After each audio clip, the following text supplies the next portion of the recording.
मद्देनजर यह कार्यक्रम का आयोजन और सौभाग्य की बात है कि आज वैश्य एकजुटता के मद्देनजर यह कार्यक्रम का आयोजन किया गया है। पद्म पुरस्कार से सम्मानित हमारे पोदार राम अवतार अरुण साहब का आज जन्म शताब्दी वर्ष मनाया जा रहा है। धन्यवाद। कवि राम अवतार पोदार जी समस्तीपुर जिला से रहे हैं, क्योंकि जो ऐसे विभूषित जो भी व्यक्ति होते हैं वो विशेष कहलाते हैं और वो कभी हमारे बीच से गायब नहीं होते हैं, हमारे बीच अमर रहते हैं वो। और आज दर्शक दीर्घा में कुछ अभी लोग आ रहे हैं धीरे धीरे, लेकिन हमें कहीं ना कहीं इन चीजों को जागरूक करना होगा कि हम लोगों ने अथक प्रयास किया है, डेट भी शिफ्ट किया हमने। चला रहा है कौन चला रहा है? वैश्य समाज चला रहा है। अगर आप एकजुट हैं तो इस एकजुटता को आपको लाना होगा।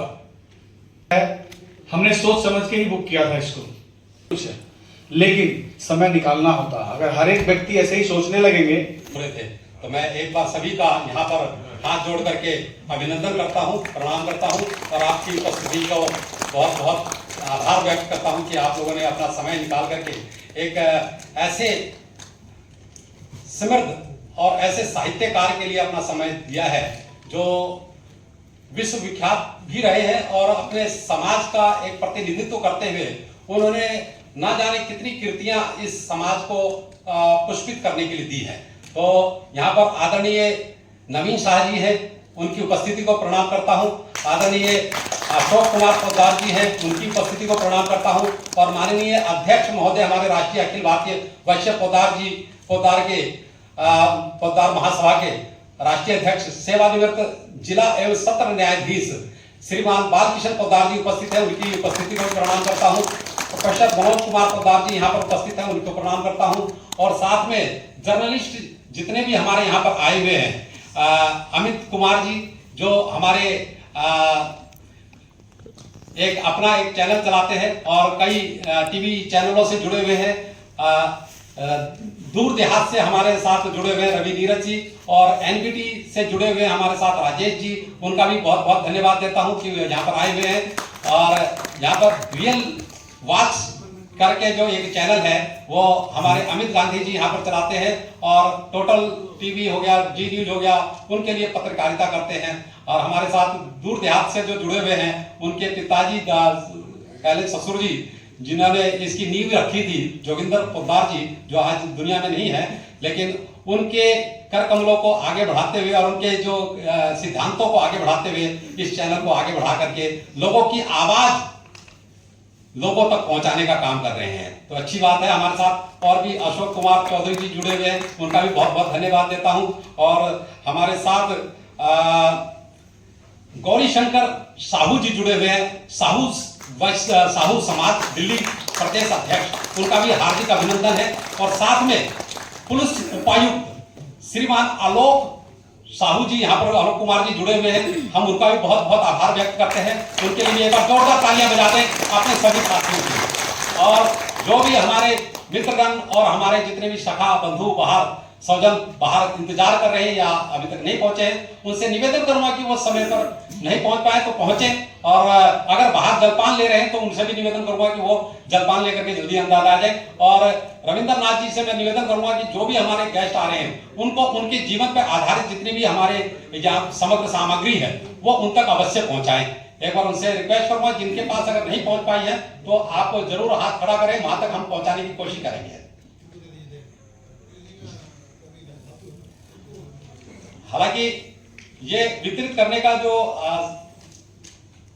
माध्यम है, हम एक वृत्त चित्र बना रहे थे उनके ऊपर, तो वृत्त चित्र समय अभाव के कारण नहीं बन पाया उनका, और नहीं बन पाने की वजह से हमने उनके जीवन की वृत्तांत यात्रा जो भी रही है, जब से उन्होंने जन्म लिया 1923 में उनका जन्म हुआ था 24 नवंबर को, हमारे पद्म श्री राम अवतार पोदार अरुण जी, ये एक ऐसे कवि है महान कवि है, राष्ट्र कवि है, जिनको ख्याति के अगर देखा जाए तो इन्होंने विश्व के कई देशों में जाकर के इन्होंने अपना वहां पर हिंदी की जो एक छाप है उसको छोड़ने का एक बड़ा अनूठा कार्य किया है।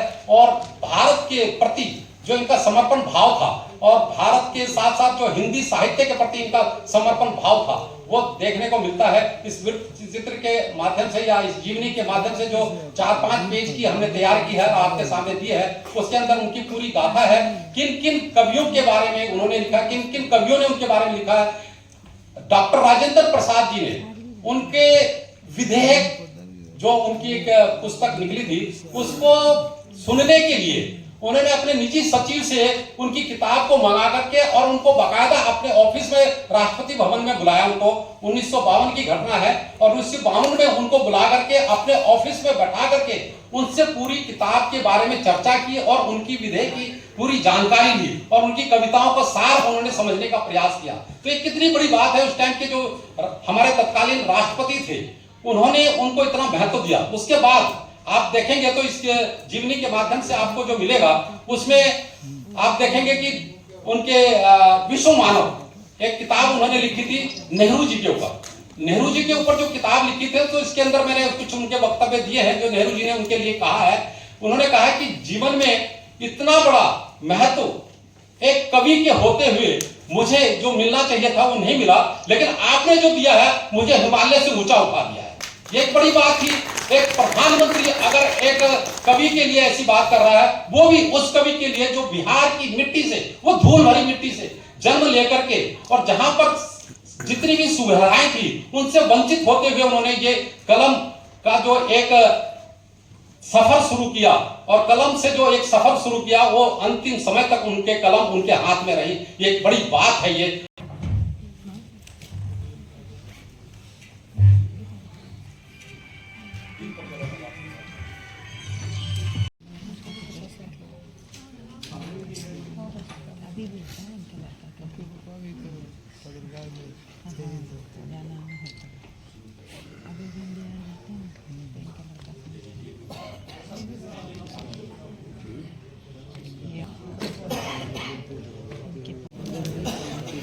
गंगा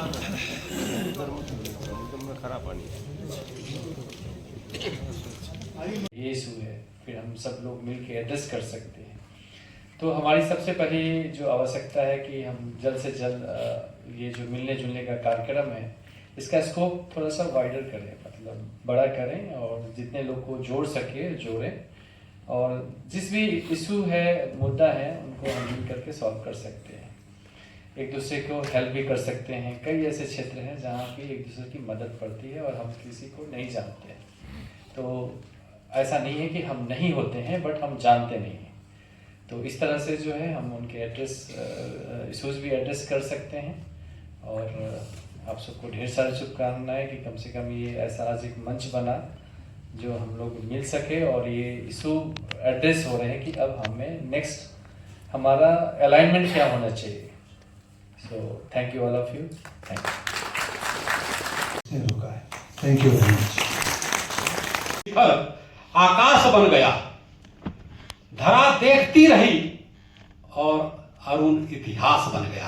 आज हम बेशक उनको वो जगह नहीं मिली है लेकिन हमारा प्रयास होगा कि उनको इस इतिहास के पन्नों पर दोबारा से लेकर के आए और दोबारा से चाहे वो विकिपीडिया हो चाहे वो गूगल हो उस पर सर्च करें तो सिर्फ अरुण जी का नाम ना आए, उनके साथ उनकी कृतियां, उनका व्यक्तित्व, उनकी सारी चीजें उनके ऊपर प्रदर्शित हो। तो उनके बारे में जितनी भी किताबें हैं हमने संकल्प लिया है कि उन किताबों को दोबारा से रीटाइप करा करके दोबारा से पब्लिश कराएंगे और पब्लिश करा करके दोबारा से चाहे वो प्रगति मैदान हो, वहां का पुस्तक मेला हो, उसमें जाकर के हम उनकी प्रदर्शनी लगाएंगे और उनके बारे में बताएंगे और उन किताबों को वहां पर लोगों तक पहुंचाने का प्रयास करेंगे।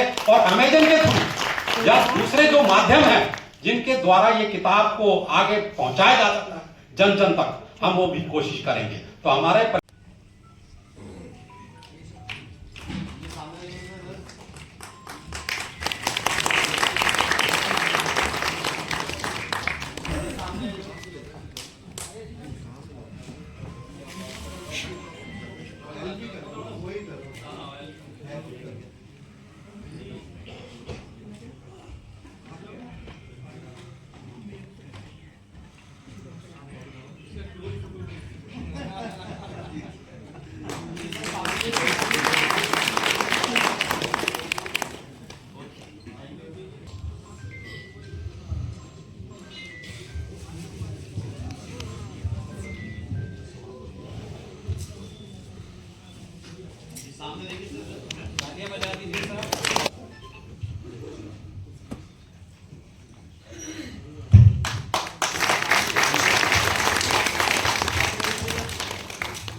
जोरदार ताली बजाते रहिए।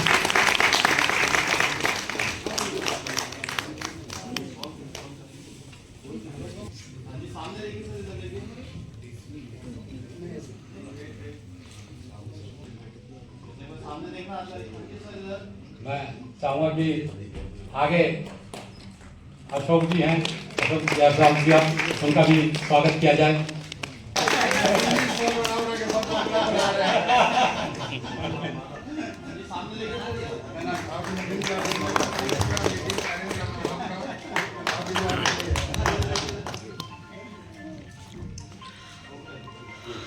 आप मैं निवेदन करूँ आप लगवाओ पहले थोड़ा थोड़ा सर थोड़ा सा। हाँ जी हल्का सा चलिए ऐसा करके इधर देखना भैया सब इस कैमरे में आज का प्रोग्राम जो रहा जी, और आपने एंकरिंग किया और इनको मैंने देखा टेबल कुर्सी लगाते हुए, बाकी सब लोग काम कर रहे थे। क्या कहना चाहेंगे आज के इस पूरे एपिसोड में? देखिए, आज के इस पूरे एपिसोड में मैं ये बताऊं कि पद्मश्री पोद्दार रामावतार अरुण के बारे में जो आप लोगों ने कार्यक्रम करवाया, ये कार्यक्रम निश्चित रूप से साहित्य को आगे बढ़ावा देने के लिए, साहित्य के आगे बढ़ने के लिए ऐसे कार्यक्रम अनवरत होते रहने चाहिए। इसलिए कि किसी भी देश का विकास उसके साहित्य और संस्कृति के संवर्धन पर है। इसलिए साहित्य के विकास में आप लोगों ने समय की पूर्णाहुति दी है, समय की आहुति दी है। ये निश्चित रूप से हम सभी कहें कि बहुत ही बड़ा काम है। देश इससे बढ़ेगा, हम सब मिलकर के आगे बढ़ेंगे और ऐसे ही साहित्यकारों को चुन चुन कर हमें उनके लिए बड़े बड़े समारोह करने चाहिए ताकि समाज, देश हमेशा अग्रणी रहे, आगे बढ़ता रहे, विश्व पर हम अपना परचम फहरा सकें। वैसे समाज में रामावतार अरुण कवि लोग नहीं जान रहे थे, समस्तीपुर से आते थे। अजीत जी, आप क्या कहेंगे? आप भी एक तरह के प्रशासनिक तो हैं ही, लेकिन आप भी गीत गाते हैं, एक तरह के कवि आप भी हैं, लिखते हैं तभी गाते हैं। क्या कहना चाहेंगे? सबसे पहले आपका नमस्कार, आपका धन्यवाद कि आप हमारे इस कार्यक्रम में शिरकत किए और कवरेज लिया आपने। और मैं ये कहना चाहूँगा कि पद्मश्री रामावतार अरुण जी उस लेवल के कवि थे जो एक वरिष्ठ लेवल के, जो कहते हैं राष्ट्र कवि, जैसे डॉक्टर बच्चन हैं और इस तरह से रामधारी सिंह दिनकर हैं, उस लेवल के थे। लेकिन कहीं न कहीं मैं ये कहता हूँ कि इनके नाम को प्रमोट नहीं किया गया उस तरह से, जिस तरह से उन लोगों को फेम दिया गया। इन लोगों के साथ न्याय नहीं हुआ, इनके साथ, अरुण साहब के साथ। तो मैं कहीं न कहीं विभागीय जो भी उसमें थे, उसमें तो उन लोगों की चूक रही है, जो हम लोग अब प्रयास कर रहे हैं। और आज के इस कार्यक्रम के माध्यम से हम दिल्ली राष्ट्रीय राजधानी क्षेत्र में ये कार्यक्रम करके एक जागरूकता लाने की कोशिश किया है कि कवि महोदय को एक न्याय मिले और सभी लोग इनके बारे में जानकारी हासिल करें। ले लेता हूँ।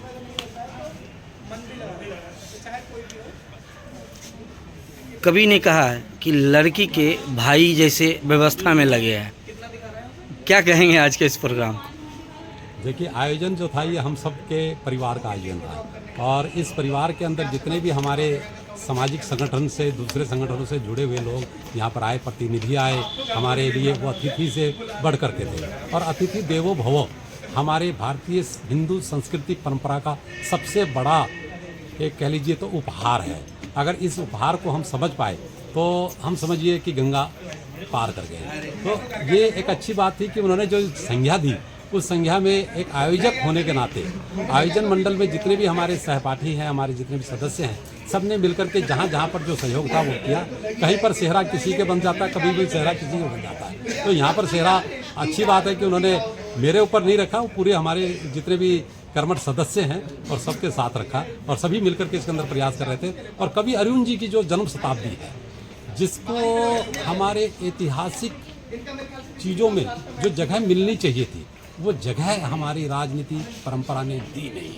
इसका बड़ा अफसोस जब मैंने उनकी अरुणायन एक आत्मकथा को पढ़ा तो उनके हर पृष्ठ पर कुछ न कुछ उनके आंसू झलकते हुए मिले। और उस आंसुओं में जब दर्द को देखा तो एक समय में जब मैंने देखा कि 1957 में जब उन्होंने एक विधेयक पुस्तक निकाली और एक कोसा पुस्तक निकाली, वो कोसा का जो एक इतना बड़ा इम्पैक्ट हिंदी साहित्य में आया था और भूचाल आया था, जिस समय में हरिवंश राय बच्चन अपने आप को सुपरमैन कहते थे, उस समय में रामधारी सिंह दिनकर अपने आप को सुपरमैन कहते थे, मैथिली शरण गुप्त अपने आप को कहते थे, और सुमित्रा नंदन पंत जैसे ऐसे काव्य ग्रंथ लिखने वाले वो लोहा मानते थे उनको। और जब लोहा मानते थे तो एक कलेक्टर सिंह करके जो एक बिहार सरकार में शिक्षा मंत्री के सलाहकार थे, उन्होंने उस पुस्तक को पढ़ने के बाद कहा कि उन्होंने अपने जितने भी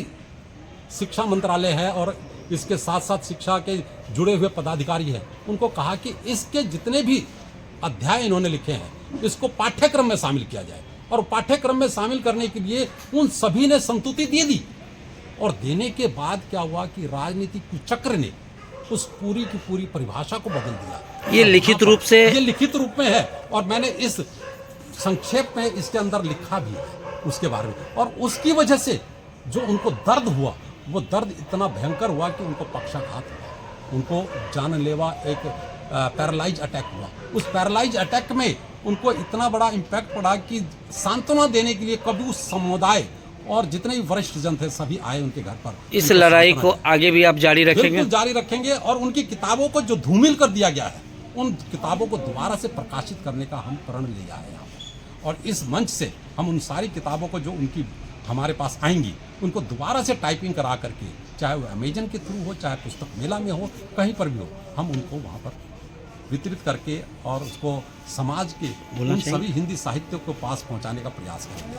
तो ये एक कोशिश है हमारी कि जो जन्म शताब्दी है उस जन्म शताब्दी को पूरे भारतवर्ष में मनाना चाहिए। और हिंदी साहित्य को जानने वाले जितने भी कवि हैं, सफलता तब मिलेगी जब उनके लिखे हुए अक्षरों को अगर हम सिलेबस में लाते हैं और उनका नाम उस बुक में लिखा जाए कि लेखक राम अवतार अरुण है। इस बारे में मैं आपको एक बहुत अच्छी बात बताता हूँ कि अभी हमारे पास अशोक कुमार पोद्दार जी, जो महानिदेशक रिटायर्ड हुए हैं संचार मंत्रालय से, उनके सानिध्य में जितने भी अफसर हैं, उन्होंने हमारे से एक वादा किया है कि आप उनकी किताबों को लाइए और उन किताबों को लेकर के हम साथ में चलेंगे और इसको दिल्ली यूनिवर्सिटी में या कहीं पर भी जहाँ पर भी हो सकता है उसको शामिल कराने का प्रयास करेंगे। बहुत बहुत तो एक अच्छी बात है हमारे पास ऐसे, ये मंच दर्शकों की दीर्घा का मंच नहीं था, ये मंच था वो जिसके अंदर हम उन लोगों को जोड़ करके इनकी कृतियों को आगे बढ़ा सके। और इसमें हमें कुछ सफलता मिली है और ये सफलता आने वाले दिनों में बहुत बड़ी सफलता होगी। धन्यवाद। जिसके लिए कर रहे हैं मेरे साथ और हमारी पूरी अखिल भारतीय वैश्य पोद्दार महासभा सब लोग आ जाइए, साथ में आ जाइए, मिलकर के ये विचार मुझसे लिए। और मैं चाहूँगा कि इस विचार को लोग समर्थन दें, आपके चैनल के माध्यम से इसको समर्थन दें। और जब समर्थन देंगे तो वाकई ही हमें इसका बहुत। मैं लास्ट में एक ज़रूर कहना चाहूँगा, ये मेरा चैनल नहीं है, इसके निर्माता स्वर्गीय इंजीनियर योगेंद्र पोद्दार रेलवे की नौकरी छोड़कर पत्रकार बने थे, उन्हीं का स्थापना किया हुआ है 1978 में। और ये समाज का ही है और मैं ठीक से आप लोगों के हाथ सुपुर्द कर इसको आगे बढ़ाऊँगा। जी बहुत बहुत धन्यवाद। हम सब इसमें पूरे प्रयास करेंगे।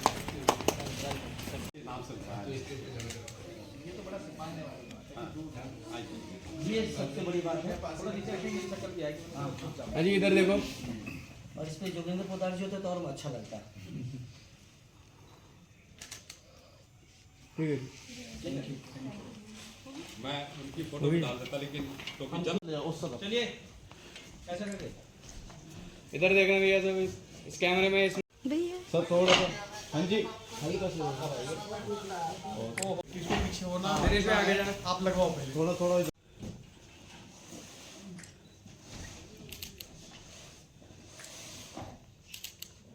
Thank you.